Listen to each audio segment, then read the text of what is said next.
everybody. Welcome back to the podcast. Jennifer here with my co-host Kari.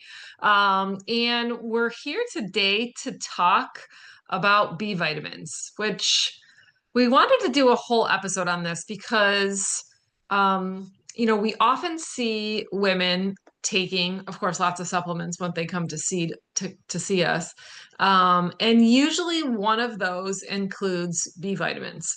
And I know we've talked about, we try to stick to whole food vitamins.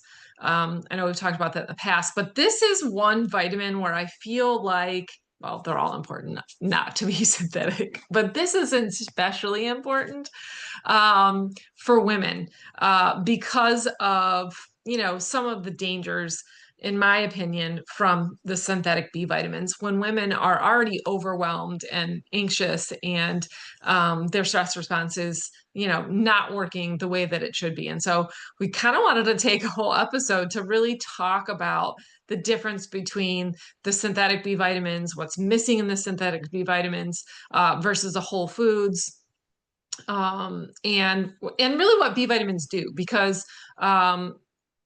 honestly, it's something that probably 99.9% of women, men, and probably children are deficient in because of our diet. So, most of the Americans, I would say, eat the standard American diet. And so they eat white bread and pasta, which most of those grains have been refined. So they take out the germ, right? So the germ is kind of what makes those grains perishable, right? The grain goes rancid, and that's kind of why we can't let that grain sit on the shelf, right? Unfortunately, the germ is where the majority of the nutrition is in the wheat germ. And so, we all think of wheat as being bad now because of the gluten, and of course, it's sprayed heavily with glyphosates. And so, but one of the other things about wheat, if you're eating mainstream meat, is that it's actually sprayed with synthetic B vitamins. So they refine the grain, take out the germ and all the good stuff, and then they spray back a couple B vitamins. And they call it enriched. So it's like if I would take $20 from Kari and give her back 5. And Kari, do you feel enriched? No, I feel like you stole something. Right. And so those synthetically sprayed vitamins that are are sprayed into grains really can create a lot of havoc, especially the synthetic folic acid and other things. So the other thing is the sugar. Our high consumption of sugar will quickly deplete B vitamins. So unfortunately, obviously, 100 years ago, we didn't eat the amount of sugar that we did. Believe it or not, higher sugar foods like in nature are packed with natural B vitamins to help you process and convert the glucose. Ironic, isn't it? No, it's the beauty of nature. And so when we, of course, eat refined foods, we're not getting those B vitamins, which is a problem. And then stress. We very quickly deplete B vitamins, which are water soluble. B vitamins are one of the water soluble vitamins, so we need to take them regularly. And they're being diminished very quickly due to stress. So, there's one other thing that I forgot to mention that I want to mention, and that is, which it doesn't really relate to B vitamins, but it's super important. So when they bleach wheat, that's how they kill the germ. It creates a chemical, and this chemical actually destroys beta cells in the pancreas, right? So when it was called the Department of Chemistry, the FDA back in the day, and basically, they wanted, of course, better convenience and availability of a lot of these foods, and so they would bleach them so they could sit on the shelf. There was a scientist that basically said, look, you're going to have epidemic rates of heart disease and diabetes if you keep bleaching flour. Well, here we are 80 years later. And guess what? We're not getting the germ, which feeds the heart. And we're damaging our beta cells in our pancreas. And we have epidemic rates of heart disease and diabetes. So Eating whole foods is and not only obviously filled more nutrient rich, but there's actually dangers to eating processed food, like literally. And we can see that now with, obviously the heart disease and diabetes rate. So anyway, getting off course, back to the B vitamins. Um, so what do B vitamins do? So B vitamins obviously is a complex group of many B vitamins, of course, which we've heard of, right? Um, most of us have heard of B12, B6, B1. But there's another B vitamin called B4, which can't be synthesized. And the B4 is one of the most important components of B vitamins. And that's because it promotes the nerve conductivity and the rhythm of the heart. So without natural whole food B vitamins, what happens is we miss that B4, which can't be synthesized, okay? And so B4 takes physical energy that we eat, the chemical energy that we eat, and converts it so that our heart can beat regularly into electrical energy, basically for the heart, right? And so now we see that we have so many issues with AFib, arrhythms, bundle branch block. And that's because we're not eating whole grains that aren't bleached.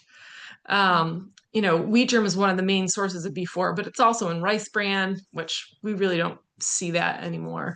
No. Beef liver, not many people eat that, although I feel like glandulars are coming back and there is awareness in this space about how important those glandulars are.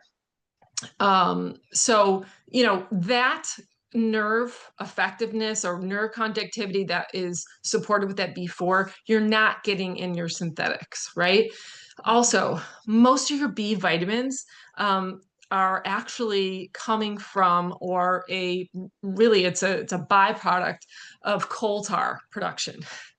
I am not kidding. You can look this up. So your B1, which everybody's like, I need B1, right? A lot of those synthetics are coming from that industry, which is really scary. But the other thing is those synthetic B vitamins are very stimulating to the system, right? You feel better when you take them because they are artificially stimulating those adrenal glands, which when you stop taking them becomes a problem because it's just like taking a stimulant, like drinking an energy drink, right? You feel good when you take it, but after the crash and the effect that it has on the system is very detrimental. It's the same thing with synthetic B vitamins. You absolutely 100% want your B vitamins from food. And so, there's lots of great things like nutritional yeast and make sure that it's not enriched or has the synthetic B vitamins. Sorry Foods has a great nutritional yeast that you can use. Bee pollen is another great source of B vitamins if you don't want to take a supplement. So those are two foods besides liver, obviously, adding liver to your ground beef, or taking a beef liver supplement, it's a really good source of the B vitamins. We use a lot of the Cataplex B from Standard Process. They also have a gluten-free because it's a lot of those whole foods that are, really high in the B vitamins, like rice bran, nutritional yeast, liver.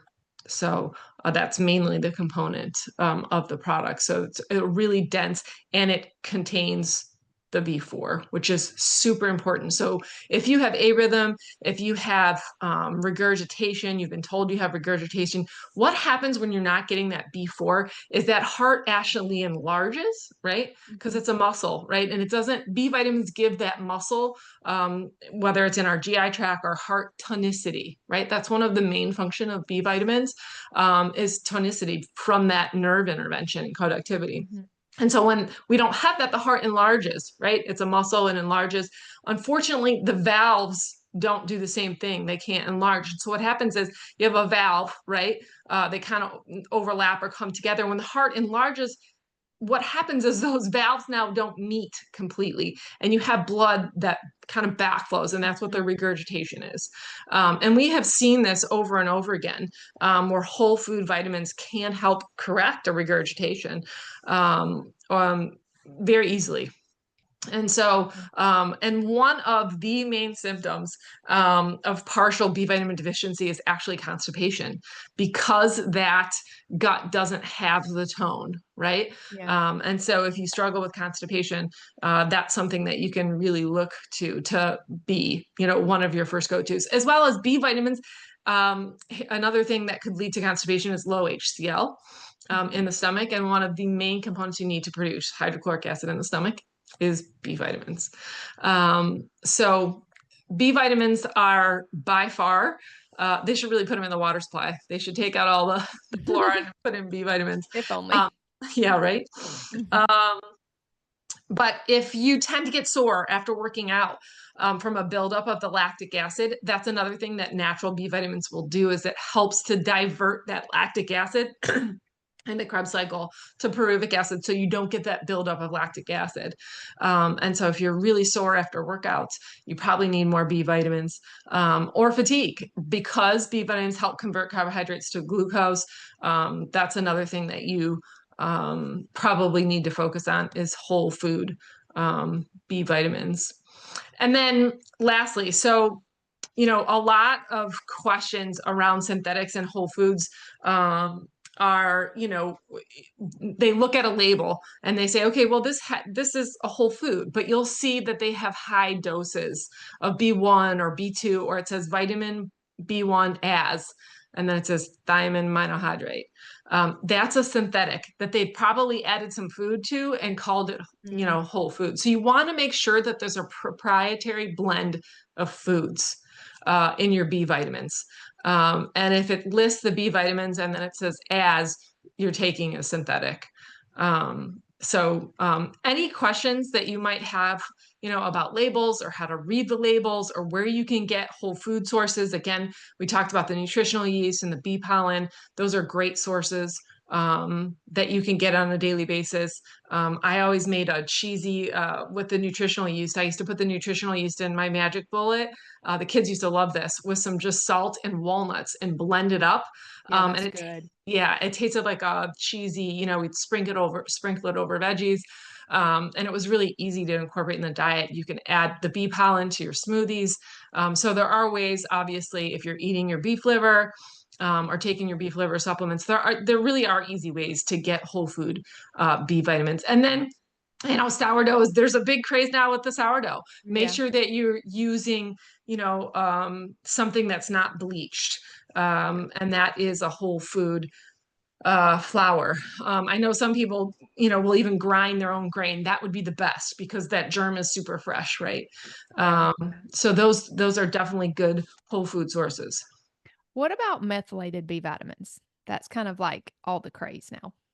It is the craze, isn't it? So Mhm. if you do have an MTHR, it's called MTHFR mutation. So those are specific, you've had a genetic test and they looked at certain genes. I think it's 677 and 1298 are the specific genes. If you're, heterozygous in those, meaning there is a mutation, you can have some problems methylating B vitamins. And so whole food B vitamins are naturally methylated. So again, it becomes even more important that you're using whole food because you cannot process the synthetic folic acid. And so if you do have those genetic mutations, I would highly encourage you to use a whole food B vitamin even more because the synthetic folic acid can build up if it's not processed correctly. Gotcha. I was just thinking as you were talking about the foods and how, it's just one more thing that has really fallen to convenience and just, I guess, dollars too, right? I, Absolutely. you know, if you're listening and thinking, well, gosh, I need to go out and try to find better processed foods, we would encourage you to think about how you can eat more whole foods rather than trying to figure out how you're going to eat, better processed foods. Not that there aren't better options out there, but they're still processed. So Yes. Yes. just eat real food. I know that sounds like you've heard that before, but like, have you really thought about how many processed foods you eat? I think I've been challenged recently, to just, well, it was when that the episode hasn't come out yet, but we talked to Brittany who was a dietitian, and she, um, you know, was just talking about how important fiber is. And Right. so I've really been thinking about whole food fiber and getting that in every day. And it's just made me think about how often do I turn to, okay, well, I could eat a cracker with this, or I could eat a carrot, you know? I mean, it's just true. Right. No, So I get it. No, I'm yeah. 100% guilty too. I love my gluten-free pretzels, those really thin pretzels. Like I Yeah, love like those things. they're It's tasty. right. But, But like, they they're are not the best processed. option. Right. No fiber. Right. Not Yeah, definitely not the best option. And I wanted to mention that, when you are eating whole foods, you're eating other vitamins together. Like B vitamins right. don't work by themselves, right? Like you Yes, need vitamin C. You like there's so vitamins work in conjunction with each other, right? right, And that's also the downfall of synthetics, right? They think, okay, well, they're going to take what we think are the most important vitamins and put those together. Well, if you look at, like, for instance, look at the component of a carrot or the nutritional component of rice bran. It's super complex, and there's other vitamins in there. right. Again, to make those, everything works together. And Mhm. so, yeah, whole foods are, the complexity, just like our each individual, we're super complex, so are the foods, and you cannot reproduce them Right. in the same way. And you might need a supplement of, like, a whole food B for a little Uh-huh. bit, but, try to get it more from your diet and try to think about ways that you can really get more of these foods in, and just more whole foods is gonna serve you in so many different ways, not even just the B vitamin conversation. So, anyway, I But if hope you're this is taking yeah, but if you're taking synthetic B vitamins, I cannot encourage you enough, look at your labels. yeah. um, it really is, something to think about and switch to a whole food B vitamin. So we'll link those things that Jen mentioned to make sure that you have access to those. And like she said, if you have any questions at all, you can reach out to us at our email, hello@cornerstoneintegrativehealing.com, and or Instagram. We check those messages all the time. So let us know if we can help you with this conversation. And we know it's confusing. Like, they really do try to, I guess, change the wording so that you don't really, like, maybe this is what Jen said. So they're tricky. They really are. So let us know if we can help you with this. We'll see you on the next episode.